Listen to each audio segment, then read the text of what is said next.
자, 그러면 이제 이어서 어디냐면 11번 문제.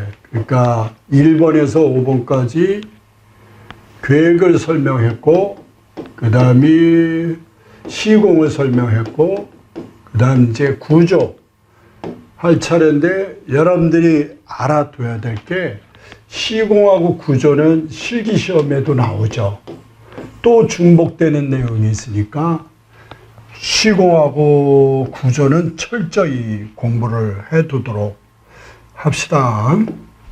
자, 이 11번 문제 유형이 11번 문제 유형이 실기시험에도 출제가 되니까 설명을 잘 들어두도록 하십시오. 자, 11번 문제에서 이 문제를 풀려면 우리가 삼각함수를 알아야 되는데, 삼각함수 어떻게 하나? 우리 아마 중학교 때 배운 그런 내용인데, 여러분들 영상 강의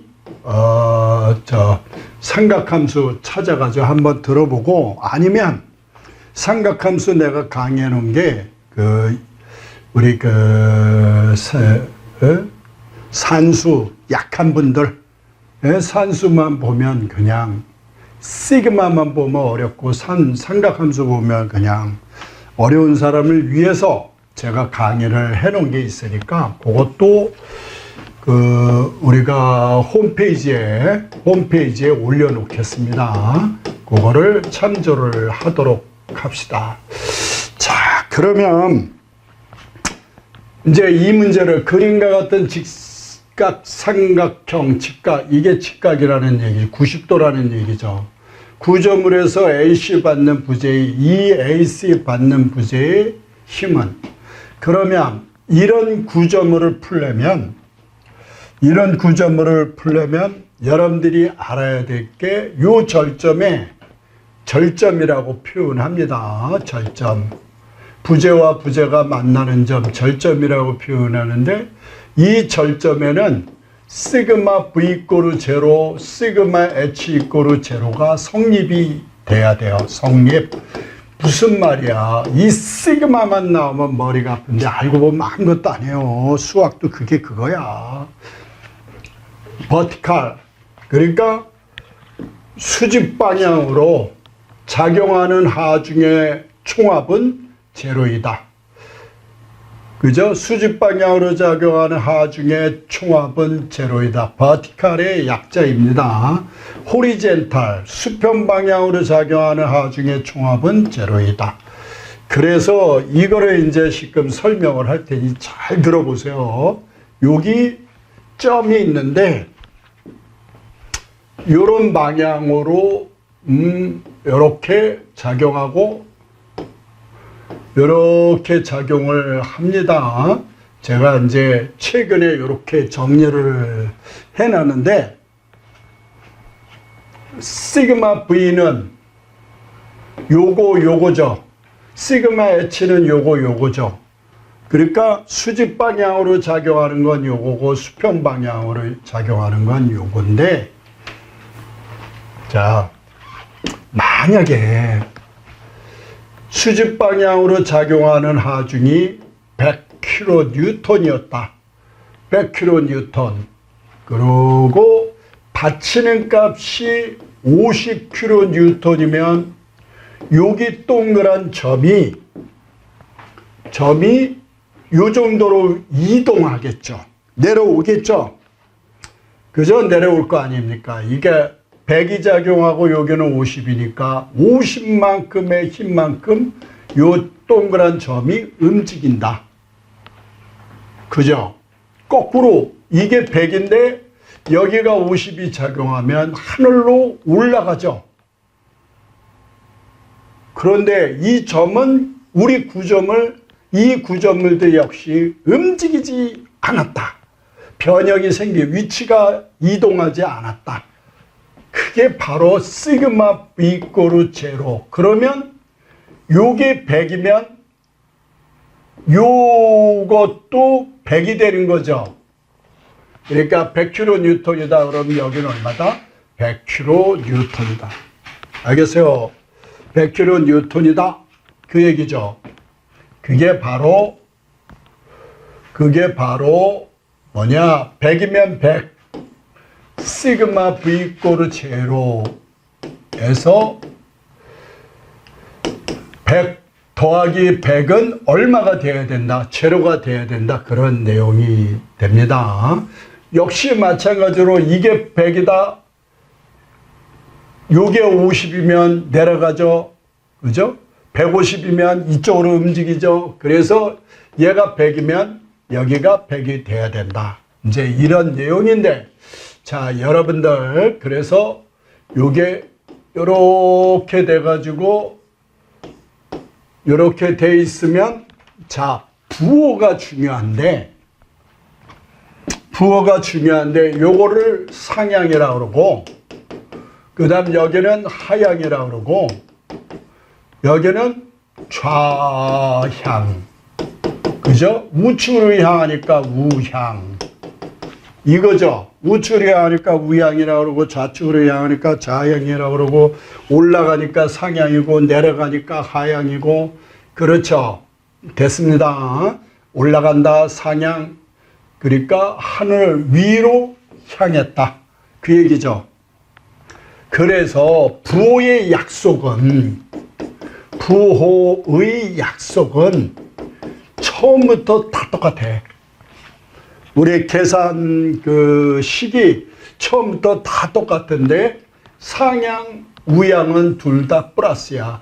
이것도 우측으로 하면 플러스고, 하늘로 올라가면 플러스다. 그 얘기고, 내려오거나 좌측으로 향하는 건 마이너스다. 그래서 이렇게 외우면 끝이다. 이거를 딱 외워두세요. 자, 외워놓고, 요거를 다 외워놨습니다.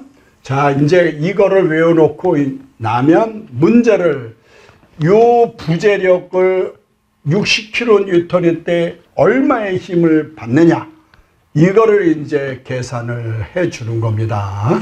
자, 이거를 해설을 하려면, 자, 설명을 해드립니다. 인장제로 가정한다. 절점에서 바깥으로 도망가게끔. 그게 이제 인장제로 뭐였다? 가정을 했다. 내가 인장제로 정해놨습니다. 그 다음이 수직하고, 그 다음 여기 수평으로 이곳을 인장제로 가정한 걸 수직하고 수평으로 분해를 합니다. 그러면 여기는 직각에서 30도니까 60도죠. 60도고. 그럼 요거를 구하려면 여러분들이 이제 우리 어렸을 때 공부한 내용 중에 이거를 몇십 년 공부 안 하면 다 잊어버리는 게 정상이겠죠. 그래도 다시 한번 우리 네이버 검색해서 찾아보면 다 알게 되는 거니까. 자, 이 값을 찾는 방법이 여러 가지 방법이 있는데, 요렇게 요 값이 같은 값이죠. 값만, 위치만 다를 뿐이지, 이 값은 이 값이니까 요거를 구하시오. AC 부재력 곱하기 사인 30도, 요렇게 계산해도 되고, 뭐라고요? AC 부재력 곱하기 사인 30도 계산했더니 이 값이 나오고 이 값하고 이 값이 똑같다. 그래서 그렇게 구하기도 하고, 아니면 AC 부재력 곱하기 뭐냐? 코사인 60도다. 코사인 60도. 요렇게 계산해 주는데, 결국은 AC 곱하기 사인 30도나 코사인 60도나 똑같죠. 똑같으니까 어느 걸 계산해도 된다. 그런 내용이죠. 그러면 여기서 이제 답은 나왔는데, 요 절점에 뭐가 작용해야 된다? 시그마 V 이꼬르 제로에서 그죠?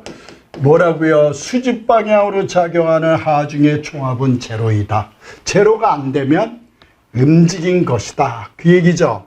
시그마 V 이꼬르 제로에서 상향은 플러스라고 그랬죠. 상향 플러스 AC 곱하기 사인, 아마 여러분들 사인 30도가 제일 만만해요. 사인 30도 2분의 1, 이거 모르는 사람 있다 없다? 있을 수 있다. 지금 외우면 된다. 그리고 하향은 마이너스라고 그랬죠. 요거는 밑을 향하고 밑을 보고 있으니까 얼마냐? 60. 이거의 합계는 얼마? 제로가 안 되면 이 점은 움직이고 있다. 그래서 AC 곱하기 사인 30도는 2분의 1이고 요거를 이항시키면 60이고 자 그러므로 AC는 60에다가 2를 이항시키면 60에다가 2를 곱해주니까 120kN. 오케이. 그래서 그리고 플러스가 나왔죠. 플러스가 나왔는데 우리가 인장으로 가정을 했잖아. 절점에서 바깥으로 도망가게 인장으로 가정했는데 플러스가 나왔으니까 말 그대로 가정 그대로 인장제다. 제가 이렇게 자세히 설명 우리 이항식도 알고 보면 자세히 무지 자세히 설명한 거죠. 우리 가끔 보면 강의하는 사람들 중에 마치 수학 과학자처럼 표현하는데 제가 잠깐 토막 옛날에 유명한 교수 구조 지금도 구조 강의하는 교수 중에 교수라기보다 구조 사무실하면서 훌륭한 분 책 저자 그분 강의를 하실 때 시험 보러 온 우리 현장, 소장, 사업자들, 연세 드신 분들, 투덜투덜 되는 얘기를 많이 들었어요. 그 훌륭한 사람들한테 강의를 들어도 산수가 안 되니까, 풀리지 않는 이제 그런 경우가 돼서 제가 우리 산수에 약한 사람을 위해서 살짝 설명을 했습니다. 그런 기억이 나서 자세히 설명했습니다. 항상 자세히 설명하는 편입니다. 참고로 그렇게 알아두시고, 여기 라미의 정리라는 게 뭐냐면, 이제 여기 라미의 정리라고 써놨는데, 라미라는 사람이 한 점에 세 개의 힘이 작용할 때 움직이지 않았으니까, 움직이지 않았기 때문에 이런 식이 성립된다. 요게 세타1, 요게 P1. 그죠? 그 다음에 여기 보세요. 여기 보시면 요게 세타2, 요거는 P2. 됐어요. 일단 두 가지만 해도 여러분들 충분히 이해 갈 것 같아서. 그러니까 라미의 정리가 뭐예요? 한 점에 대해서 세 개의 힘이 작용할 때, 세 개의 힘이 작용할 때 움직이지 않았다. 평형을 유지하려면 뭐냐? 사인 세타 1분의 P1과 사인 세타 2분의 P2는 같아야 된다. 물론 또 하나 있습니다. 사인 세타 3분의 P3는 같아야 된다 하는데 굳이 거기까지 여기서는 알 필요가 없어서 두 가지만 설명했습니다. 자, 보세요. 그림을 외워요. 사인 세타 1분의 P1. 대응하는 각도와 힘. 사인 세타 2분의 P2는 같다 해서 우리가 P2를 구하는 거죠. P2 그러니까 이상하다. P2를 구하는 거고 P1은 얼마입니까? 60. 그 다음에 사인 세타1은 사인 30도라고 주어졌죠. 그리고 사인 세타2는 또 각도를 안 주어졌다는 거야. 날 보고 어떡하라고. 세타2는 직각이죠. 그러니까 90도. 분의 P2. P2는 요 구하고자 하는 값 AC 부재죠. 그러면 요거를 이항시키면 되죠. 이항시키면 요거를 이항시키면 사인 90도는 1이죠. 사인 90도는 1이니까. 그리고 요거는 2분의 1이니까 2분의 1 나누기였으니까 뒤집어 엎어버리면 곱하기 2 되니까 P2는 120kN이 나온다. 요렇게 두 가지 방식을 다 알아두는 것으로 합시다. 충분히 여러분들 이 설명 듣고 풀 수 있고, 삼각함수는 삼각함수하고 그 다음에 또 하나가 뭐가 있습니까? 피타고라스의 정리. 피타고라스의 정리는 그 네이버 검색해보고 아마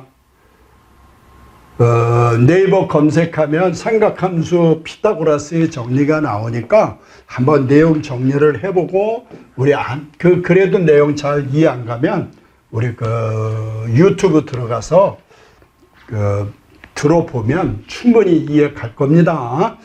자, 12번 문제를 12번 문제가 되겠습니다. 12번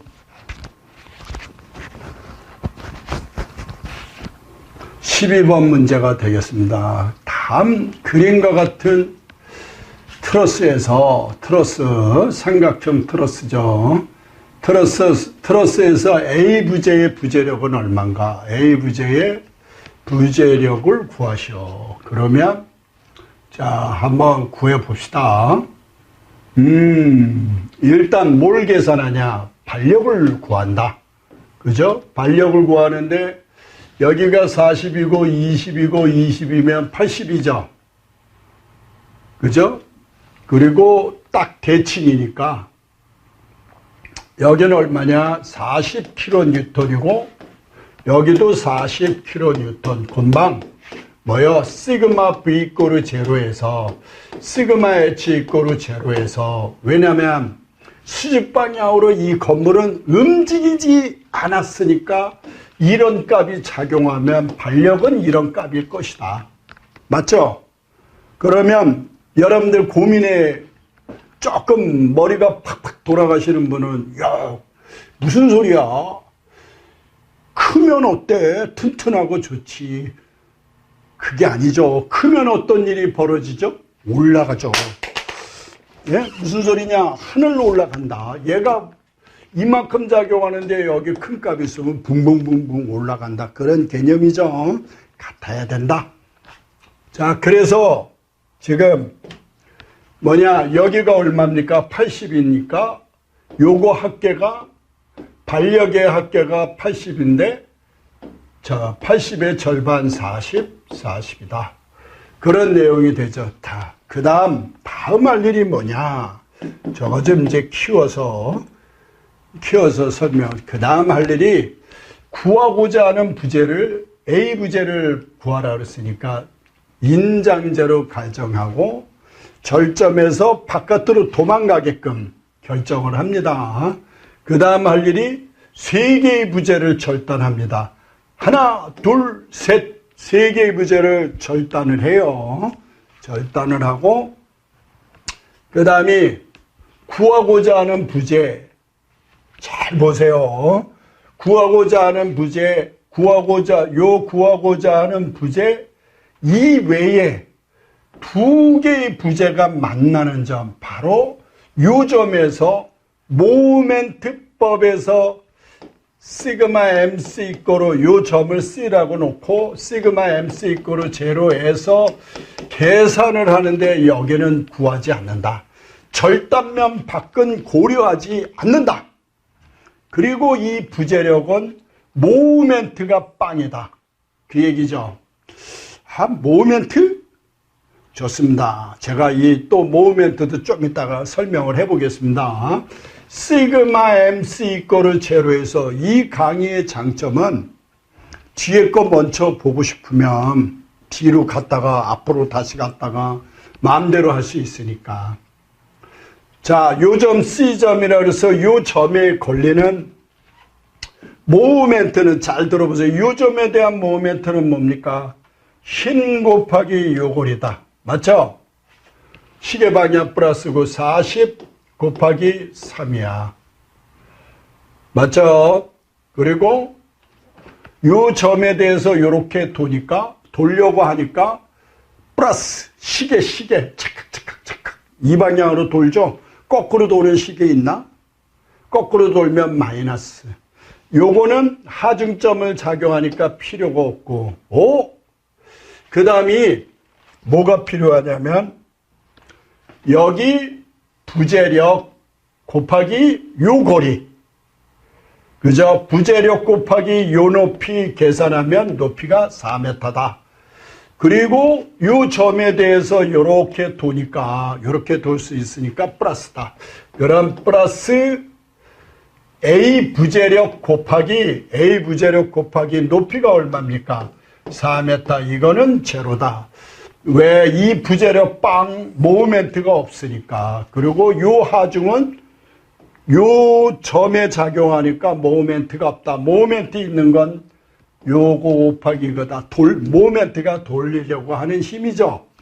그래서 계산해주면 A 부재력은 내비리 두고 요거 이항시켜서 마이너스 120 나누기 4. 그죠? 플러스 넘어가니까 마이너스니까. 그래서 마이너스 30kN이다. 우리 가정할 때 인장제로 가정했는데 마이너스가 나왔으니까 뭐라고? 압축제. 그래서 요거를 마이너스 30kN에 가로 열고 닫고 압축 이렇게 써주시면 됩니다. 어떤 분은 그냥 30kN 써로 압축인데 마이너스가 왜 나오냐? 이런 사람도 있고, 친절한 사람은 마이너스에다가 이렇게 압축도 써줍니다. 둘 다 맞는 표현입니다. 자, 그러면 여기서 잠깐 모멘트에 대해서 소개를 하겠습니다. 모멘트란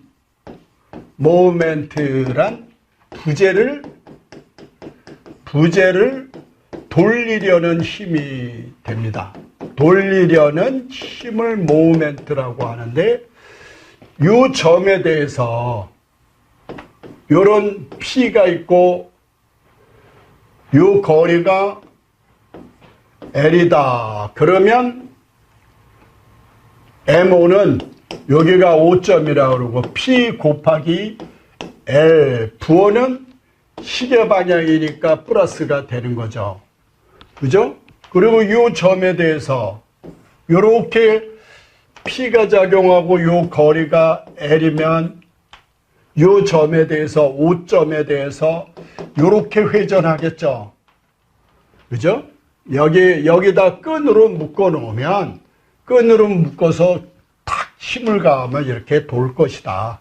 그런 내용이죠. 그래서 이거는 M5는 마이너스 반시계 방이니까 마이너스고 P 곱하기 PL이다. 그 얘기죠. 자, 요 정도면 되는데 하나만 더 설명하면 충분히 이해 가리라고 보는데, 어떤 분은 그 시소 갖고 설명도 하고요. 시소 갖고 설명도 하는데, 자, 이거 보세요. 여기가 힘이 이렇게 작용해. 여러분들 이 문제를 풀어보세요. 여기서 여기까지의 거리가 6m라고 정해놓고, 오케이. 그 다음에 이 하중이 P가 10kN이라고 합시다. 그리고 요 축선이 이렇게 작용하고 여기는 직각인 거리가 90도인 거리는 안 주어지고 요 각도가 30도라고 합시다. 30도. 이랬을 때 5점에 대한 모멘트를 구하시오. 아주 좋은 문제입니다. 이거를 깨달으면 모멘트에 관련된 내용은 전부 다 이해를 한 겁니다. 그죠? 그러니까 요 점에 대해서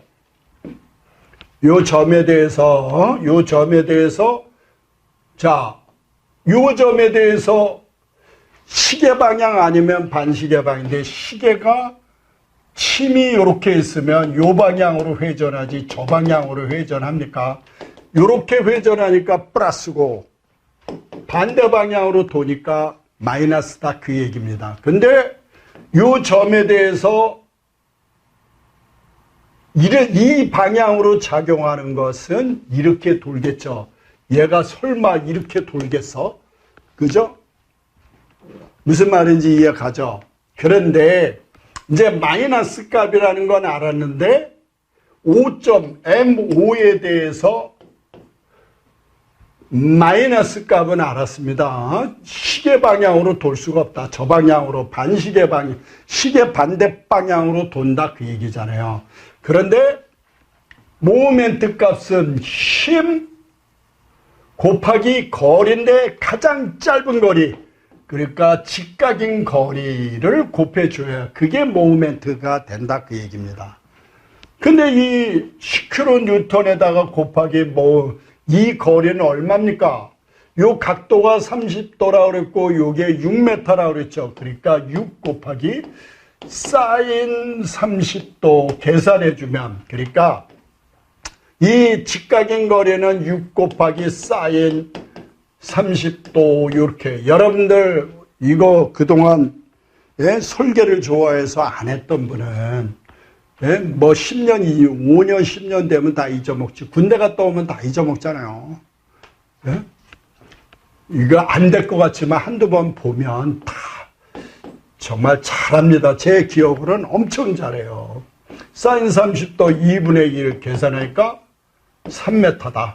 그래서 계산하면 마이너스 10에다가 곱하기 6 곱하기 사인 2분의 1이니까 3m 해서 뭡니까? 마이너스 30 킬로뉴턴 미터 단위가 점 미터가 됩니다. 단위가. 그래서 요 문제를 정확히 풀어놓으면 이제 모멘트는 다 이해를 했다. 자, 그러면 다음 문제로 넘어가겠습니다. 자, 13번 문제인데 1단은 고정, 한 단은 자유, 한 단은 고정이고 한 단은 자유인 길이가 10m인 철골 기둥에서 오일로의 자고라중을 구하시오. 자고라중이 뭐냐? 힘을 딱 줬더니 강제가 휘어졌다. 고장난 거죠. 그죠? 그러니까 좌굴될 때의 하중을 좌고라중 PCR이라고 한다. 그 얘기입니다. 그리고 면적, 요 IX는 단면 2차 모멘트라고 그러죠. 단면 2차 모멘트는 직사각형일 때 12분의 B의 3승, 힘에 대한 저항 능력. 큰 값이 있고 여기 작은 값이 있고 탄성 계수는 고유 주어지는 값이고요. 자, 여기 내가 미리 그려놨는데 요게 고정이고 여기는 자유단이라고 표현합니다. 자유다, 힘을 받으면 요렇게 휘어질 수 있다. 자유다. 양단이 힌지다. 힌지는 요렇게도 표현이 됩니다. 양단이 힌지고 고정이고 힌지고 양단이 고정이다 이런 뜻이죠. 그러면 KL은 여기 KL은 K가 무슨 값이냐? 유효 자굴 길이 개수라고 표현합니다. L 값을 곱하니까 자굴 길이, 유효 자굴 길이가 되죠. 2L. 그 다음에 양단이 흰 지을 땐 2L, 여기는 0.7L, 여기는 0.5L. 제일 튼튼한 게 양단 고정이고, 그 다음에 제일 약한 게 고정 자유단이 된다. 이렇게 해서 너무너무 중요하니까 공식을 다 외워두세요. 자, 그래서 다 외워뒀는데, 자, PCR은 공식입니다. 뭐라고 외우냐면 KL의 자승분의 파이의 자승 2I로 계산한다. 공식 죽기살기로 외우십시오. K는 유효 자굴 길이 개수, 양단 고정이면 0.5, 그죠? 양단이 흰지면, 상하가 흰지면 1L, 1이죠. 그 다음에 고정이고 자유단이면 뭐냐? 자, 여기 한번 고정이고 자유단이면 2.0. 1단은 고정, 한 단은 자유라고 그랬죠. 그래서 유효자굴 길이가 2.0 주어지는 값. 그 다음에 L은 10m인데 단위를 통일시켜야죠. 우리 설비에서는 구조는 그래도 단위하고 구조 기준이 있기 때문에 수식이 다 정리가 되는데, 설비는 좀 그 단위 싸움이에요. 단위 싸움. 단위만 잘 이해하면 됩니다. 아마 그 현존하는 그런 얘기는 할 필요 없고, 쓸데없는 얘기 하면 안 좋으니까 하여튼 그 단위를 통일시켜야 되는데, MPA는 뭐냐? 뉴턴 퍼 밀리미터의 제곱. MPA 뉴턴 퍼 밀리미터의 제곱이다. 그죠? 이렇게 알아두면 단위를 밀리미터 그리고 뉴턴으로 다 고쳐줘야죠. 그러면 L은 10m라고 그랬으니까 얼마를 곱합니까? 10의 3승. 밀리미터로 고쳤죠. 잠깐 누가 오신 것 같아서. 자, 그럼 여기 L 값은 여기 보세요. 10m라고 그랬으니까 밀리미터로 고치기 위해서 10의 3승. 1000이니까 하나, 둘, 셋, 10의 3승. 오케이. 10을 3번 곱하면 1000이 나온다. 그 얘기죠. 그 다음 파이는 우리 계산기의 파이. 아직도 못 찾으면 곤란합니다. 제가 그 계산기에 못 찾으면 전화 주세요. 그 다음에 탄성계수는, 강제의 탄성계수는 저기 주어졌습니다. 뭐라고 주어졌냐? 1000만, 10만, 20만 5천 MPA라고 그랬으니까 MPA 단위는 뉴턴 퍼 밀리미터의 제곱이라고 그랬죠? 그러면 요거를 계산할 때, 자, 이거 보세요. 2.05 공이 하나, 둘, 셋, 넷, 5개 단위니까 10의 5승. 제 말 이해 갑니까? 2.5에 10의 5승. 물론 계산기로 이대로 때려도 되죠. 계산기를 때리라는 게 아니라 누르라는 얘기지. 진짜 때리면 어떡합니까? 아, 요즘은 무서워. 때리라고 그랬다고 진짜 때리는 사람 있지 않나. 요즘은 조금 무서운 시대예요. 그래서 곱하기 단면 2차 모멘트는 뭐냐면, 요게 H형강이면 요 축을 뭐라 그러냐? 강축이라고 해요. 강한 축이야, 강한 축. 그 다음에 요 축을 뭐라 그러냐? 약축이라고 합니다.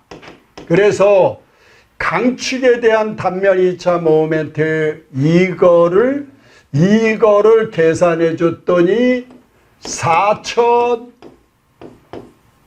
4제곱센티미터가 나오고, 요 축에 대한 단면 2차 모멘트를 계산했더니 IY를 계산했더니 2000이 나오면 좌굴은 이 방향으로 좌굴이 되니까 뻔한 얘기죠. 이쪽이 약하니까 이쪽으로 자갈되기 때문에 단면 2차 모멘트에는 작은 값을 대입한다. 그런데 문제는 제곱 센티미터라고 그러죠. 두 개 값 중 어느 값을 대입한다? 작은 값을 대입하는데 2000 센티미터의 4승은 얼마입니까? 밀리미터. 1cm는 10mm죠. 그러니까 2 곱하기 잠깐 하나 둘 셋 네 개를 더 붙여줘야죠. 알겠어요? 공 4개를 붙여줘야지. 왜냐하면 4승이라고 그랬으니까. 그래서 요거를 어떻게 하냐. 2 곱하기 공이 몇 개요? 하나 둘 셋 넷 다 여 일곱. 그러니까 10의 7승. 계산기를 이걸 다 때려버리면 답이 나오죠. 제가 이 단위도 다 일부러 이렇게 단위를 다 정리를 해놨습니다. 너무 잘 해놨네요. 내가 했어요. 자, 다음으로 그래서 이제 이 문제 풀었고, 자, 다음 문제를 봅시다. 자, 그러면 이제 14번 문제입니다. 그 크기를 좀 확대를 해서 프리 스트레스 하지 않은 미리 응력을 집어넣는 거, 응력을 집어넣지 않은 부재의 현장치기. 여러분들 뭐 몇 가지 고민 안 해도 될 것 같습니다. 현장치기 콘크리트 중 흙에 접하여 콘크리트를 친 후 영구히 흙에 묻혀있는 콘크리트의 최소 피복 두께. 그래서 피복 두께 하면, 잠깐만요. 우리 피복 두께도 모르는 건축기사라고 표현하면 안 되죠. 이렇게 있으면 철근이 여기 이렇게 들어가죠. 여기가 뭐냐? 주철근. 이게 주철근이고, 여기는 이게 뭐냐? 늑근이죠, 늑근. 예, 이거 없어서 무너진다고 하지 않습니까? 늑근, 전단 보강근, 늑근. 그럼 피복 두께는 어디냐? 콘크리트를 덮은 두께이니까 요게 피복 두께죠. 이게 콘크리트로 덮은 철근을 덮은 두께를 뭐라고 한다? 피복 두께. 알겠죠? 피복 두께라고 한다. 그런 내용이 됩니다. 프리스트레스 하지 않은 부재의 현장 치기 최소 피복 두께에서 여기 내용인데, 수중에서 치는 콘크리트 100mm요. 이 값이 얼마로 해라? 수중에서 시공하면 철근을 덮은 두께가 100mm야. 물속에서. 알겠어요? 피복 두께 100mm. 흙에 접하여 콘크리트를 친 후 영원히 흙에 묻혀있는 콘크리트 피복 두께 얼마로 한다? 요게 75로 한다. 그 얘기예요.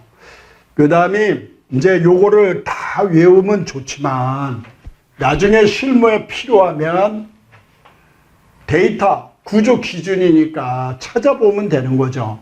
여기서 보와 기둥은 얼마라고 했어요? 40mm야. 그러니까 5개의 공기나 흙에 직접 접하지 않는 콘크리트, 옥내에 있는 이런 보, 이렇게 늑근이 있고 여기 보 철근이 있으면 여기 피복은 얼마로 한다? 40mm로 한다. 그 얘기입니다. 보나 기둥 피복 두께 40mm.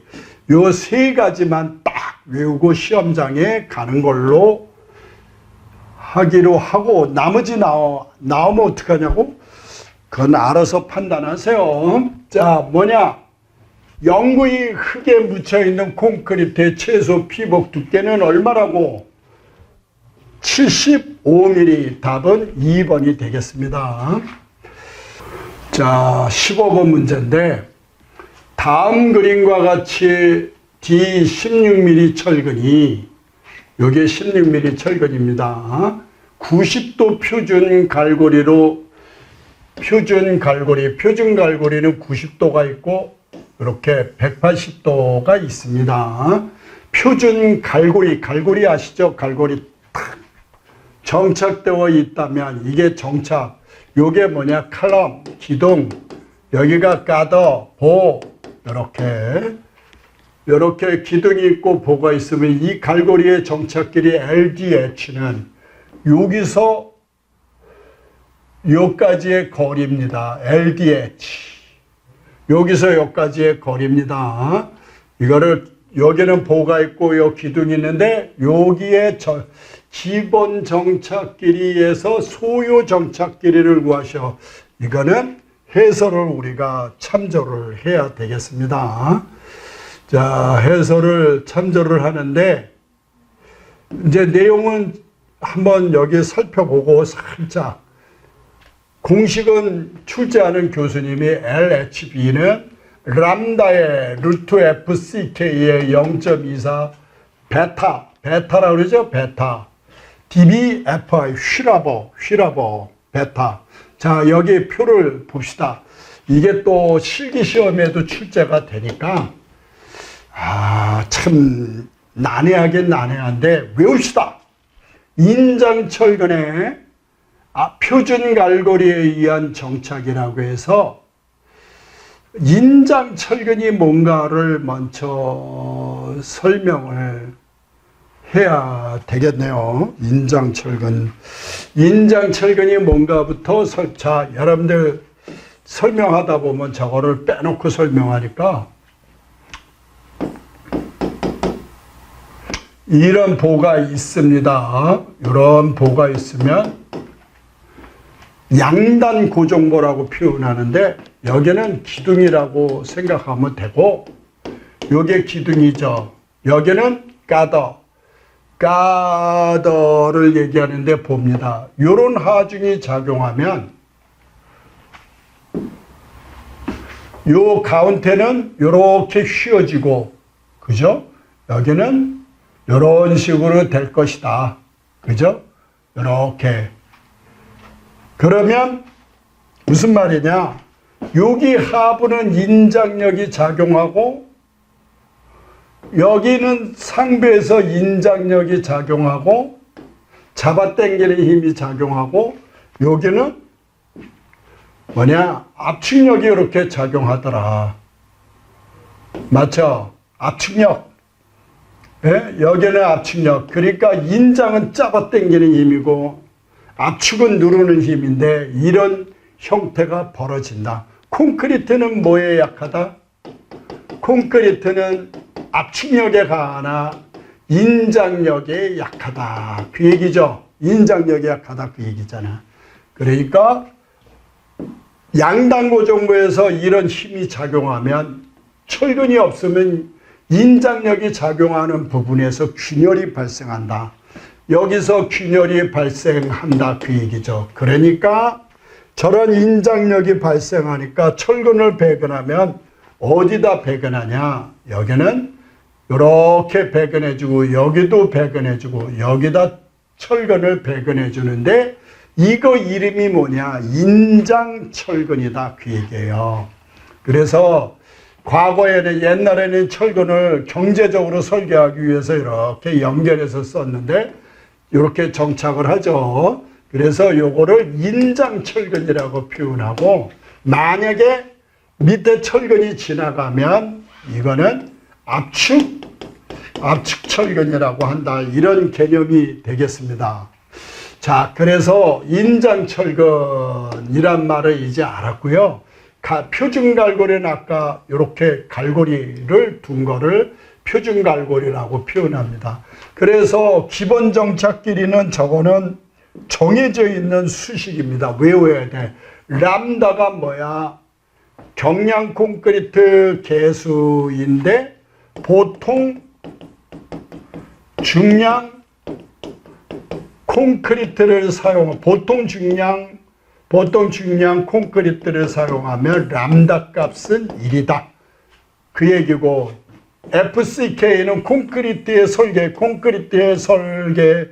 기준 압축 강도. 그냥 압축은 줄여버리고 강도라고도 표현합니다. 콘솔강.